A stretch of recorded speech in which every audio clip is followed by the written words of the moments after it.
Let's speak to the Shadow Chancellor, Rachel Reeves, joining us this morning. Hello to Ms Reeves, always a pleasure. Thanks for taking the time. What will you do now the government has stolen 2 of your 3 main revenue ideas? Well, it is an utter humiliation for the government that after years of saying that it would be wrong to ask people who are non-doms to pay their taxes in the country they make home, for now the government to say, oh, we'll do that after all. And if they had done it when we started calling for it, we could have raised billions of pounds and either used that to keep taxes down or to reduce NHS hospital waiting lists. So I welcome their conversion, but frankly, what has taken them so long? And you're right to say that we had made pledges on the basis of raising that money, and I will now undertake the task of going through all of the government documents published yesterday to make sure that we can honour those commitments, because you know, Kay, because we've spoken on so many occasions, that I will ensure that everything in Labour's manifesto is fully costed and fully funded, and that pledge has not changed. So you're going to have to raise taxes, are you, from another source to pay for those promises, those pledges that you've made? The government spends £1.2 trillion every year, and I'll be going through all the documents now that were published just yesterday and identify how we can raise the money so that we can honour those commitments to reduce NHS waiting lists, to have the emergency dental appointments that are so needed. So few people now can access an NHS dentist, and also to have free breakfast clubs at all primary schools. But I need to go through all the documents. I'll do that in an orderly way to make sure that all of our commitments remain fully costed and fully funded. So just to clarify, you will not be raising taxes even when you are the government? Well, I want taxes on working people to be lower, not higher. And what the Office of Budget Responsibility confirmed yesterday, and I think the Institute of Fiscal Studies have said the same thing this morning, is that the tax burden is rising, not falling. It is at a 70-year high. It's due to increase every year in the forecast horizon. And if you take into account the tax cuts and the tax rises on working families, by the end of the forecast, the average family will be paying £870 more in tax. That's despite the cuts to national insurance yesterday. So this government is very much giving with one hand, but taking actually double in the other hand. And that is why working families, people all across our country, are worse off, not better off, under the Conservatives. I think we call that a swerve in the trade. Would you put up taxes? Can you guarantee that you will not put up taxes if you are the next government? Well, I've already put forward some targeted tax increases.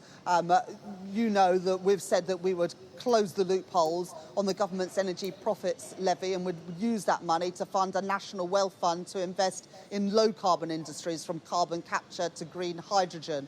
We would close the loophole whereby private equity bosses don't pay full taxes on their bonuses, and we would ensure that private schools pay VAT and business rates, and we would put that money into our frontline public services. What would you do about income tax and national insurance? To be lower. I'm backing the plans to cut national insurance, and I want taxes on working people to come down. But you also know, Kay, that because of my background as an economist at the Bank of England, I am absolutely determined not to make any spending commitments or tax commitments without saying where the money is going to come from. And so I want taxes to come down, but I'm not going to promise things without being able to say where the money is going to come from. When the Conservatives have done that, it's crashed the economy and sent mortgage rates soaring. I will never play fast and loose with the public finances, because when you do so, you end up playing fast and loose with family finances. So you support the reduction in national insurance. Do you support the abolition of it altogether? Well, I've got to say, when I heard the Chancellor say that at the end of the budget, I did wonder, what exactly did he mean? And then you've had since then the Chancellor and other ministers going around saying that they intend to get rid of national insurance in the next Parliament. Well, the cost of that is £46 billion every year. that is a bigger unfunded tax cut than even Liz Truss and Kwasi Kwarteng tried to get away with. And if the Chancellor is serious about that, he needs to explain how it's funded. What other taxes will have to go up to pay for it, or what cuts to our NHS and other vital public services will be needed to pay for that? You can't just go around promising tax cuts without saying where the money is going to come from. I would never do that. It is utterly irresponsible. And if the Chancellor is serious, and this is their policy, he needs to say where the money is going to come from. So what you can do is double tax on working people then, which is basically what it is. Well, we've got a system at the moment that you pay national insurance and income tax on your earnings. If the Chancellor wants to reduce those taxes, he needs to explain where the money's going to come from. If I came on your programme, with all due Kay, and respect, said, Shadow I've got this Chancellor, I'm great asking what idea. you would do if you were in government, and you are comfortable, if you were a Labour government, to keep the double tax on working people. Well, look, national insurance has existed now for many decades and it funds vital public services. I want taxes on working people to be lower. People are paying more tax, not less, under the Conservatives. But you have to grow the economy if you're going to sustainably keep taxes down. This government are not growing the economy. We are in recession today. GDP per capita, so the GDP that actually benefits working people, has been revised down yesterday. So the government haven't got a serious plan to grow the economy, and they haven't got a funded plan to get Let me put it a different way. We dealt with the government. I'm asking about Labour's plans, if I may. Would you ring-fence national insurance so that it was used for pensions and the NHS? Well, look, at the moment, national insurance and income tax and all other taxes, including the non-dom tax, that goes into general government spending. It pays for the defence, it pays for our police, it pays for our NHS. No, I'm not going to suddenly say that there's going to be a ring-fenced pot of money for one tax pays for one spending commitment, another pays for another. What I will always ensure is that the sums add up. It is a double taxation then, isn't it? That at the moment, and as has always been the case, when you go out to work, you pay income tax and you pay national insurance, and that funds the health service, our schools, the defence of our country, our contributions to NATO, so the police on our streets, the transport infrastructure. We pay national insurance, we pay VAT when we go to the shops. We are taxed on our income, we are taxed when we spend our income, and all of those things then fund our public services. And if you're going to which cut ones tax, are you going to you need reduce say when where you're the in money's going to power? come from.